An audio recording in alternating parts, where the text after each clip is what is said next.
నమస్తే, welcome to 99 TV.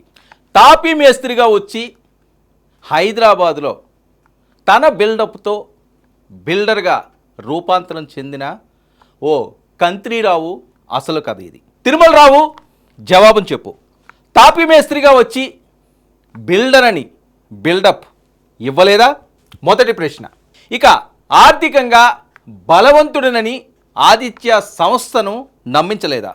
ఇది రెండో ప్రశ్న. ఇక 251 కోట్లు ఇస్తానని 2021 మార్చిలో ఒప్పందం చేసుకోలేదా? ఇది మూడో ప్రశ్న. ఇక ఫ్లాట్ల అమ్మకంతో సంబంధం లేకుండా డబ్బిస్తానని ఒప్పందం కుదుర్చుకోలేదా? ఇది నాలుగో ప్రశ్న. ఇక 2022 మార్చిలోగా నిర్మాణం పూర్తి చేయకపోవడం నిజం కాదా? ఇది ఐదో ప్రశ్న. ఇక 2022 డిసెంబర్ దాకా గడువు అడిగితే ఆదిత్య ఒప్పుకోవడం నిజం కాదా?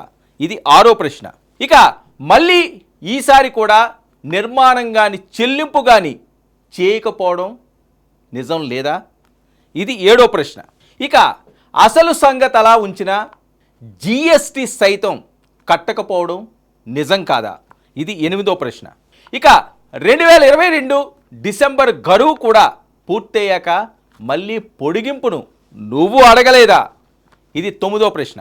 ఇక కొంత కడతానని 75 కోట్ల 16 లక్షలకు 2023 ఫిబ్రవరి, మార్చ్, ఏప్రిల్ నెలాఖరు తేదీలతో చెక్కులు ఇవ్వడం నిజం కాదా? ఇది 10వ ప్రశ్న. ఇక వాటిని ఉద్దేశపూర్వకంగా బౌన్స్ చేయడం నిజం కాదా? ఇది 11వ ప్రశ్న. మిగిలిన 172 కోట్ల బకాయిలు, జిఎస్టి, వడ్డీ బకాయిలు కలిపి 2023 సెప్టెంబర్లో చెల్లిస్తానని నువ్వు ఒప్పుకోలేదా? ఇది 12వ ప్రశ్న. ఇక జిఎస్టి కట్టకుండా ఎగవేయడంలో నిజం లేదా? ఇది 13వ ప్రశ్న. ఇక ప్రాజెక్టుకు ఫైనాన్స్ చేసిన బ్యాంకుకు కట్టాల్సిన వడ్డీ కడతానని చెప్పి కట్టకుండా ఆ భారం కూడా ఆదిత్య మీదే మోపడం నీ కుట్ర కాదా? ఇది 14వ ప్రశ్న. ఇక ఒప్పందంలోని షరతులకు నీళ్ళొదిలి ఆదిత్య సంస్థను నిలువునా నువ్వు మోసం చేయలేదా? ఇది 15వ ప్రశ్న.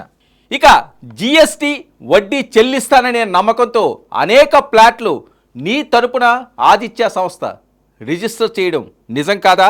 ఇది 16వ ప్రశ్న. ఒకవైపు చెక్కులు బౌన్స్ చేసి కూడా యజమానిగా నమ్మించి కోట్లు వసూలు చేసుకుని 100కు పైగా ప్లాట్లు అమ్ముకోవడంలో నిజం లేదా? ఇది 17వ ప్రశ్న. ఇక నీ ఎదుగుదలకు అవకాశం ఇచ్చిన ఆదిత్య సంస్థనే మోసగించి చెల్లని చెక్కులతో నష్టం కలిగించి మళ్ళీ నీకే బకాయి ఉన్నట్లు ఫిర్యాదు చేయడం నీ మోసపూరిత కుట్ర కాదా? ఇది 18వ ప్రశ్న. ఇక ఈ ప్రశ్నలకు సమాధానం చెప్పి నీ నిజాయితీని నిరూపించుకోగలవా తిరుమలరావు?